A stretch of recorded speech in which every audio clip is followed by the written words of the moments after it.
ഇപ്പോൾ പുറത്തുവരുന്ന വാർത്തകൾ പ്രകാരം ഇന്ത്യ പാക് സംഘർഷത്തിൽ ഒരു ധീരജവാൻ വീരമൃത്യു വരിച്ചു എന്നുള്ള വാർത്തകളാണ് ഇപ്പോൾ ഏറ്റവും ദുഃഖകരമായി തന്നെ പുറത്തുവരുന്നത്. കഴിഞ്ഞ ദിവസം വെടിനിർത്തൽ പ്രഖ്യാപിച്ചിരുന്നു എങ്കിൽ പോലും അതിർത്തിയിൽ വീണ്ടും പാകിസ്ഥാന്റെ പ്രകോപനം ഉണ്ടാകുന്ന ഒരു സാഹചര്യം ഉണ്ടായിരുന്നു. അതിനെ തുടർന്ന് വീണ്ടും ഏറ്റുമുട്ടൽ ഉണ്ടായിരുന്നു. ആ ഒരു ഘട്ടത്തിൽ കഴിഞ്ഞ ദിവസം വീണ്ടും സംഘർഷം രൂക്ഷമാകുന്ന ഒരു സാഹചര്യത്തിലേക്കൊക്കെ എത്തിയിരുന്നു. എന്നാൽ ഇപ്പോൾ നിലവിൽ സംഘർഷത്തിനൊരു അയവ് വന്നിട്ടുണ്ട് എന്നാണ് മനസ്സിലാക്കാൻ സാധിക്കുന്നത്. ഇതോടെ ദില്ലി വിമാനത്താവളത്തിലടക്കം വിമാനത്താവളത്തിന്റെ പ്രവർത്തനങ്ങളടക്കം സാധാരണ നിലയിലേക്ക് മാറുന്നുണ്ട് എന്നാണ് മനസ്സിലാക്കാൻ സാധിക്കുന്നത്. അതിനിടെയാണ് ഇത്തരത്തിലൊരു ദുഃഖകരമായ വാർത്ത വന്നിരിക്കുന്നത്. ഉധംപൂരിലാണ് ഈ ധീരജവാൻ വീരമൃത്യു വരിച്ചിരിക്കുന്നത്. കഴിഞ്ഞ ദിവസം ആക്രമണത്തിൽ പരിക്കേറ്റ് ചികിത്സയിൽ തുടരുന്നതിനിടെയാണ് മരിച്ചത്. കഴിഞ്ഞ ദിവസം മറ്റൊരു ജവാനും വീരമൃത്യു വരിച്ചിരുന്നു. ആ ഒരു വാർത്തകളും കഴിഞ്ഞ ദിവസമൊക്കെ തന്നെ പുറത്തു വന്നിരുന്നത്. ജയ്പൂരിലാണ് ആ ഒരു ധീരജവാൻ വിടവാങ്ങിയത്. കഴിഞ്ഞ ദിവസത്തെ ഈ ഒരു അന്താരാഷ്ട്ര അതിർത്തിക്കടുത്ത് പാകിസ്ഥാനിലുണ്ടായ ഏറ്റുമുട്ടലിലാണ് BSF സബ് ഇൻസ്പെക്ടറായ മുഹമ്മദ് ഇംതിയാസ് രാജ്യത്തിന് വേണ്ടി സ്വജീവൻ ബലിയർപ്പിച്ചത്. ആ ഒരു ഏറ്റുമുട്ടലിൽ വലിയ രീതിയിൽ അദ്ദേഹത്തിന് പരിക്കേറ്റിരുന്നു എന്നുള്ള വാർത്തകളൊക്കെ പുറത്തു വന്നിരുന്നു. അതുപോലെ തന്നെ അതിർത്തി മേഖലയിലെ ഇന്ത്യൻ പോസ്റ്റിന്റെ നേതൃത്വത്തിലായിരുന്നു അദ്ദേഹം അന്ന് പ്രവർത്തിച്ചിരുന്നത്. ഈ ഒരു BSF സംഘത്തെ നയിക്കുന്നതിനിടെയാണ് ഇദ്ദേഹത്തിന് വെടിയേൽക്കുന്നത്. എന്തായാലും ഇരു രാജ്യങ്ങളും തമ്മിലുള്ള ഒരു ബന്ധം അത് വഷളാകുന്ന ഒരു സാഹചര്യത്തിലേക്ക് എത്തിയപ്പോഴാണ് വിദേശ രാജ്യങ്ങളടക്കം ഇടപെട്ടുകൊണ്ട് ഒരു വെടിനിർത്തൽ കരാർ പ്രാബല്യത്തിൽ വരുന്നത്. എന്നാൽ അതിന് പിന്നാലെ സംഘർഷങ്ങളൊക്കെ മാറി എന്ന് കരുതിയിരിക്കുമ്പോഴാണ് വീണ്ടും ഈ ഒരു സംഘർഷാവസ്ഥയുണ്ടാകുന്നതും പിന്നാലെ വീണ്ടും കാര്യങ്ങൾ കൈവിട്ടു പോകുന്നതുമൊക്കെ. ഇപ്പോൾ ന്യൂസ് ഡെസ്കിൽ നിന്നും നീത നാരായണൻ ചേരുന്നുണ്ട്. നീത, ഏറ്റവും ദുഃഖകരമായ വാർത്തയാണ് ഇപ്പോൾ പുറത്തു വരുന്നത്. ഒരു ധീരജവാൻ വീരമൃത്യു വരിച്ചു എന്നുള്ള വാർത്തകളാണ് പുറത്തു വന്നിരിക്കുന്നത്. അദ്ദേഹം കഴിഞ്ഞ ദിവസം ചികിത്സയിലായിരുന്നു എന്ന് മനസ്സിലാക്കുന്നു. മറ്റെന്തെങ്കിലും കൂടുതൽ വിവരങ്ങൾ ലഭ്യമായിട്ടുണ്ടോ? ആവണി, കഴിഞ്ഞ ദിവസം പാക് ഡ്രോൺ ആക്രമണത്തിൽ പരിക്കേറ്റ ജവാനാണ് ഇപ്പോൾ വീരമൃത്യു വരിച്ചിരിക്കുന്നത്. ഉധംപൂരിലായിരുന്നു സംഭവം. കഴിഞ്ഞ ദിവസം ജവാന് ഗുരുതരമായി പരിക്കേറ്റ് ചികിത്സയിലായിരുന്നു. തുടർന്നാണ് ഇപ്പോൾ മരണം സ്ഥിരീകരിച്ചിരിക്കുന്നത്. നമുക്കറിയുന്നത് പോലെ പാകിസ്ഥാൻ വെടിനിർത്തൽ ലംഘിച്ചിട്ടുണ്ട് എന്നുള്ളൊരു കാര്യം നമുക്ക് അറിയാം. ഇന്നലെ വൈകിട്ടാണ് വെടിനിർത്തൽ പ്രാബല്യത്തിൽ വരുന്നത്. പക്ഷെ അതിനുശേഷവും പാകിസ്ഥാൻ വീണ്ടും പ്രത്യാക്രമണങ്ങൾ അല്ലെങ്കിൽ തിരിച്ചടികൾ നടത്തിക്കൊണ്ടിരിക്കുകയാണ് എന്നുള്ളതാണ് നമ്മൾ കണ്ടിരുന്നത്. എന്തായാലും വെടിനിർത്തൽ ധാരണ പാകിസ്ഥാൻ വീണ്ടും ലംഘിച്ചിട്ടുണ്ട്. ഒപ്പം തന്നെ ഒരു പാകിസ്ഥാന്റെ ഭാഗത്ത് ഒരു അപലപനീയമായ ഒരു നടപടിയാണ് ഉണ്ടായിരിക്കുന്നതെന്ന് തന്നെയാണ് ഇന്ത്യ പ്രതികരിച്ചിരിക്കുന്നത്. എന്തായാലും ശക്തമായ തിരിച്ചടികൾ തന്നെ വീണ്ടും നൽകുമെന്നുള്ള കാര്യം, ഇന്ത്യൻ സേനയും നൽകുമെന്നുള്ള കാര്യം വിദേശ സെക്രട്ടറിയും അറിയിച്ചിട്ടുണ്ട്. ഇത്തരത്തിൽ പാകിസ്ഥാന്റെ വെടിനിർത്തൽ ലംഘനം ഇത്തരത്തിൽ തുടരുകയാണെങ്കിൽ ശക്തമായി തന്നെ നേരിടാൻ വേണ്ടി സേനകൾക്കും നിർദ്ദേശം നൽകി കഴിഞ്ഞിട്ടുണ്ട്.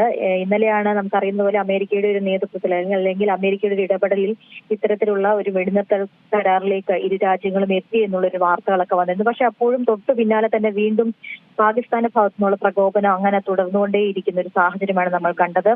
ശ്രീനഗറിൽ നിന്നും വലിയ സ്ഫോടന ശബ്ദങ്ങളെല്ലാം കേട്ടുകൊണ്ടിരുന്നു. അത്തരത്തിൽ ജമ്മുകശ്മീരിന്റെ മുഖ്യമന്ത്രി തന്നെയാണ് അക്കാര്യം സ്ഥിരീകരിച്ചുകൊണ്ട് വന്നത്. വെടിനിർത്തൽ എന്ന് പറഞ്ഞിട്ട് എന്താണ് സംഭവിച്ചത് എന്നുള്ളതായിരുന്നു ജമ്മുകശ്മീർ മുഖ്യമന്ത്രിയായ ഒമർ അബ്ദുള്ള എക്സിൽ കുറിച്ചിരുന്നത്. അത്തരത്തിൽ പിന്നെയും പ്രകോപനങ്ങൾ തുടർന്നുകൊണ്ടേയിരിക്കുകയായിരുന്നു പാകിസ്ഥാന്റെ ഭാഗത്തുനിന്നും. എന്തായാലും ഒരു തിരിച്ചടിക്കാൻ തീർച്ചയായിട്ടും സേനകൾക്ക് നിർദ്ദേശം നൽകിയിട്ടുണ്ട്. പൂർണ്ണമായ ഒരു സ്വാതന്ത്ര്യം തന്നെ നൽകിയിട്ടുണ്ടായിരുന്നു. നമ്മൾ കഴിഞ്ഞ ദിവസങ്ങളിലെല്ലാം അത്തരത്തിൽ തന്നെയാണ് കണ്ടത്.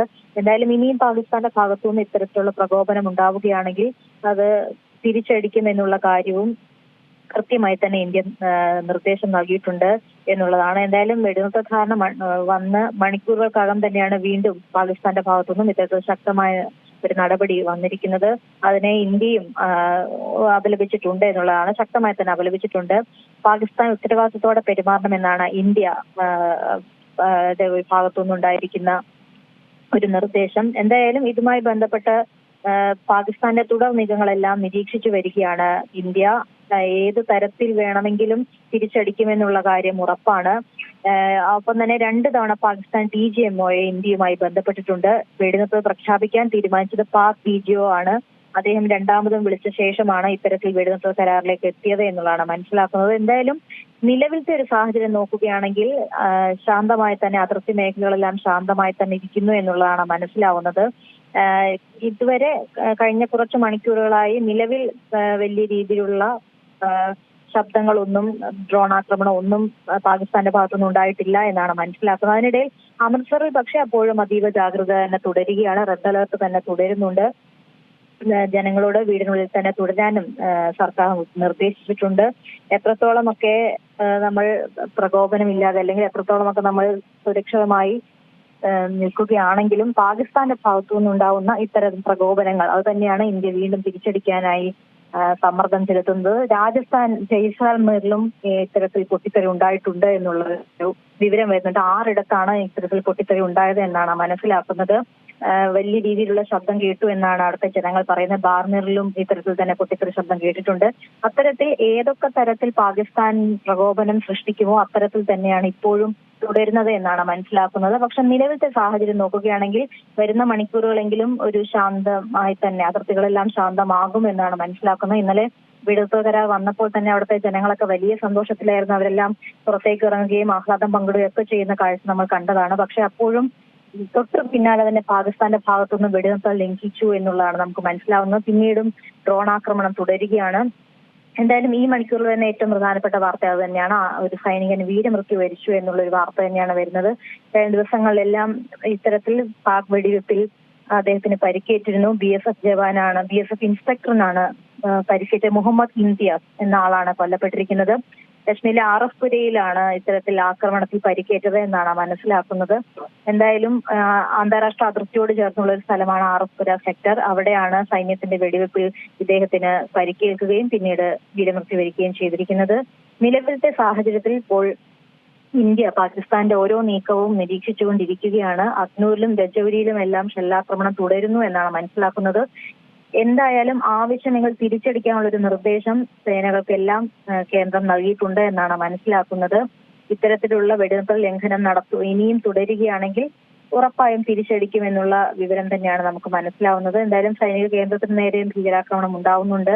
അത്തരത്തിൽ ഓരോ പ്രദേശങ്ങളിലും ഈ ഒരു രീതിയിൽ പാകിസ്ഥാന്റെ ഭാഗത്തു നിന്നുള്ള ഒരു പ്രകോപനം അത് തുടർന്നുകൊണ്ടേയിരിക്കുന്നു എന്ന് വേണം മനസ്സിലാക്കാൻ. ഇന്നലെ ഈ ഒരു വാർത്ത വന്നതിന് ശേഷം അതിർത്തിയെല്ലാം ശാന്തമാവുകയും ഒപ്പം തന്നെ ഒരു വെടിനിർത്തൽ ലംഘനം അല്ലെങ്കിൽ വെടിനിർത്തൽ കരാർ നിലവിൽ വരികയും ചെയ്തതോടെ വലിയ രീതിയിൽ എല്ലാവരും ആശ്വസിച്ചതാണ്. പ്രത്യേകിച്ചും കശ്മീരിലുള്ളവരും ഒപ്പം തന്നെ അതിർത്തി മേഖലകളിലുള്ളവരും.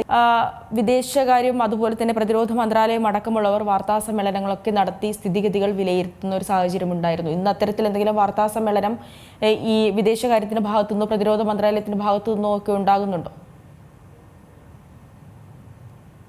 ായിട്ടില്ല.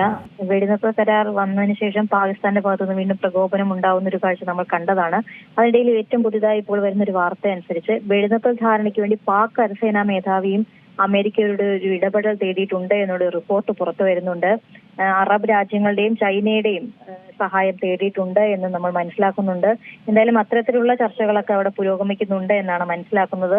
കാരണം പാകിസ്ഥാന്റെ സൈനിക താവളങ്ങൾ ഉൾപ്പെടെ ആക്രമിക്കുകയായിരുന്നു ഇന്ത്യ ചെയ്തത്. അതുകൊണ്ട് തന്നെ അതിന് ശേഷമാണ് ഇത്തരത്തിലുള്ളൊരു നീക്കം ഉണ്ടായത് എന്നുള്ളതാണ് സൂചന വരുന്നത്. എന്തായാലും അമേരിക്കയുടെ വൈസ് പ്രസിഡന്റ് ആയിട്ടുള്ള JD വാൻസും ഇത്തരത്തിലുള്ള വെടിനിർത്തൽ ചർച്ചകൾക്കെല്ലാം നേതൃത്വം നൽകിയിരുന്നു എന്ന് മനസ്സിലാക്കുന്നു. എന്തായാലും ഇന്റലിജൻസ് വിവരങ്ങൾ അനുസരിച്ച് അത്തരത്തിൽ ഭയപ്പെടുത്തുന്ന രീതിയിലുള്ള ഇന്റലിജൻസ് വിവരങ്ങൾ ലഭിച്ചതിനെ തുടർന്നാണ് അമേരിക്കയുടെ ഒരു ഇടപെടൽ വീണ്ടും ഉണ്ടായിരിക്കുന്നത് എന്നാണ് മനസ്സിലാക്കുന്നത്. ഒപ്പം തന്നെ പ്രധാനമന്ത്രി നരേന്ദ്രമോദിയെയും ടെലിഫോണിൽ JD വാൻസ് ബന്ധപ്പെട്ടു എന്നാണ് മനസ്സിലാക്കുന്നത്. എന്തായാലും ഒരു വെടിനിർത്തൽ കരാർ അത്തരത്തിൽ മുന്നോട്ട് പോകണം എന്നുള്ളൊരു ആവശ്യം ഇതിനാണ് ലോകരാജ്യങ്ങളും ആവശ്യപ്പെടുന്നത്. അതുകൊണ്ട് തന്നെ ഇരു രാജ്യങ്ങളെയും ചർച്ചയ്ക്ക് വിളിച്ചുകൊണ്ട് അല്ലെങ്കിൽ ചർച്ചയ്ക്ക് പ്രേരിപ്പിക്കാനുള്ള ഒരു ഇടപെടൽ അമേരിക്കയുടെ ഭാഗത്തുനിന്നും ഉണ്ടാവുന്നുണ്ട് എന്നാണ് മനസ്സിലാക്കുന്നത്.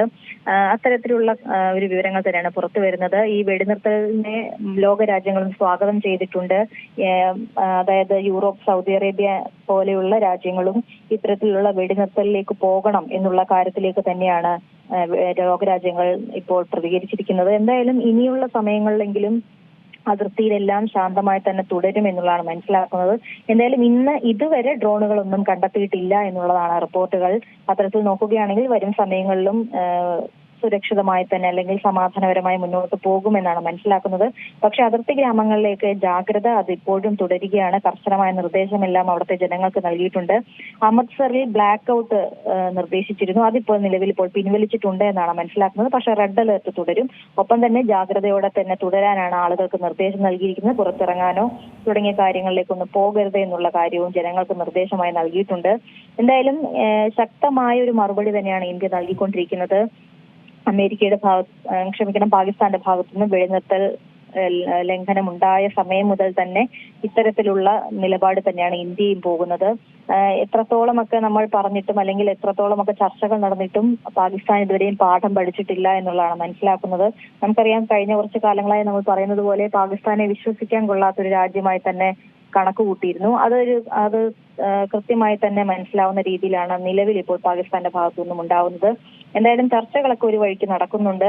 ഇനി പാകിസ്ഥാന്റെ ഒരു നിലപാട് അത് ഏതു തരത്തിലാകും എന്നുള്ളതാണ് മനസ്സിലാക്കേണ്ടത്. എന്തായാലും പാകിസ്ഥാന്റെ ഭാഗത്തുനിന്ന് ഏതു തരത്തിലുള്ള പ്രകോപനം ഉണ്ടായാലും ഇന്ത്യ അതിനെ ശക്തമായി തന്നെ തിരിച്ചടിക്കുമെന്നുള്ള കാര്യം സംശയമില്ല.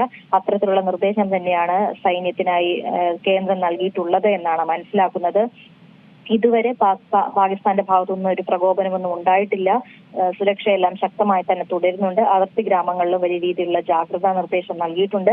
നിലവിൽ സ്ഥിതി ശാന്തമാണ് എന്നുള്ളതാണ് മനസ്സിലാവുന്നത്. ആവണി, ന്യൂസ് ഡെസ്കിൽ നിന്നും വിശദാംശങ്ങൾ നൽകിയത്. എന്തായാലും ഏറ്റവും ദുഃഖകരമായ വാർത്ത ഈ ഒരു മണിക്കൂറിൽ പുറത്തു വരുന്നത് ഉധംപൂരിൽ നിന്ന് ഒരു ജവാൻ വീരമൃത്യു വരിച്ചു എന്നുള്ള വാർത്തകളാണ്. അതുപോലെ തന്നെ കഴിഞ്ഞ ദിവസം പ്രാബല്യത്തിൽ വന്ന വെടിനിർത്തൽ അത് ലംഘിച്ചുകൊണ്ട് പാകിസ്ഥാൻ കഴിഞ്ഞ ദിവസം ആക്രമണം നടത്തിയിരുന്നു എങ്കിൽ പോലും അതിനെതിരെ ഇന്ത്യ തിരിച്ചടിക്കുന്ന ഒരു സാഹചര്യമൊക്കെ ഉണ്ടായിരുന്നു എങ്കിൽ പോലും നിലവിൽ ഈ സാഹചര്യങ്ങളൊക്കെ മാറി സ്ഥിതിഗതികൾ ശാന്തമാണ് എന്നാണ് മനസ്സിലാക്കാൻ സാധിക്കുന്നത്.